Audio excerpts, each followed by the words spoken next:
Hi friends, പ്രധാനമന്ത്രി രാഷ്ട്രത്തെ സംബോധന ചെയ്തു വൈകുന്നേരം 8 മണിക്ക്.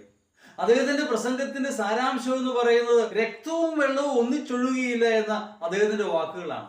എന്ന് പറഞ്ഞാൽ സമാധാനവും ഭീകരവാദവും ഒന്നിച്ചു പോവുകയില്ല എന്ന് പറഞ്ഞാൽ സീറോ ടോളറൻസ് ടു ടെററിസം. ടെററിസത്തോട് യാതൊരു വിട്ടുവീഴ്ചയുമില്ല, അതും സ്റ്റേറ്റ് സ്പോൺസേഡ് ടെററിസം. പാകിസ്ഥാനിൽ നിന്ന് ഉത്ഭവിക്കുന്നത് state sponsored ടെററിസമാണ്.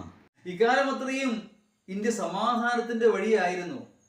Mumbai terror attacks മുതൽ എത്രയോ സംഭവങ്ങൾ, അപ്പോഴെല്ലാം സമാധാന ചർച്ചകളിലൂടെ പരിഹാരം കണ്ടെത്താൻ ശ്രമിച്ചു. ഇന്ത്യ പരാജയപ്പെട്ടു. അതുകൊണ്ട് ആ നയത്തിൽ ഒരു വ്യതിയല്ലമാണ് ഇപ്പോൾ. ഇനിമേൽ ഇന്ത്യ ഒരു വിട്ടുവീഴ്ചയ്ക്കും തയ്യാറാവുകയില്ല. അറ്റാക്ക് എപ്പോൾ ഉണ്ടായാലും അപ്പോൾ തന്നെ പ്രതികരിക്കും. സൈന്യം സുസജ്ജമാണ്. അതുപോലെ തന്നെ ന്യൂക്ലിയർ ഭീഷണിക്ക് ഇന്ത്യ വഴങ്ങുകയില്ല. ഇപ്പോഴത്തെ ഈ വെടിനിർത്തൽ താൽക്കാലികം മാത്രമാണ്. തുടർ ചർച്ചകളില്ല. ഇന്ത്യ കാര്യങ്ങൾ സസൂക്ഷ്മം നിരീക്ഷിക്കും.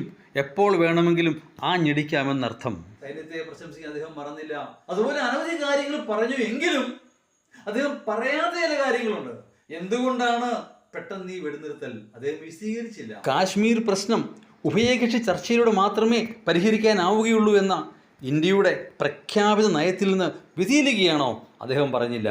മൂന്നാമതൊരു കക്ഷി ഉണ്ടോ, മധ്യസ്ഥനുണ്ടോ, അതും പറഞ്ഞില്ല. വെടിനിർത്തൽ പ്രഖ്യാപിച്ചപ്പോ ഒരു ന്യൂട്രൽ വെന്യൂവിൽ വെച്ച് ചർച്ച ഉണ്ടാകുമെന്ന് പറഞ്ഞു കേട്ടിരുന്നു. പഹൽഗാം ഭീകരാക്രമണത്തിലെ തീവ്രവാദികൾ എവിടെ? അങ്ങനെ പറയാത്ത ഒരുപാട് കാര്യങ്ങൾ. എന്തൊക്കെയാണെങ്കിലും ശക്തമായി തന്നെ പ്രധാനമന്ത്രി പ്രതികരിച്ചു. ശക്തമായ ഭാഷയിൽ അദ്ദേഹം പ്രതികരിച്ചു. എല്ലാ ഭീകരവാദത്തിനും ശക്തമായ ഒരു താക്കീത്, ഒരു വാണിംഗ്, ഒരു മുന്നറിയിപ്പ് അദ്ദേഹം നൽകി.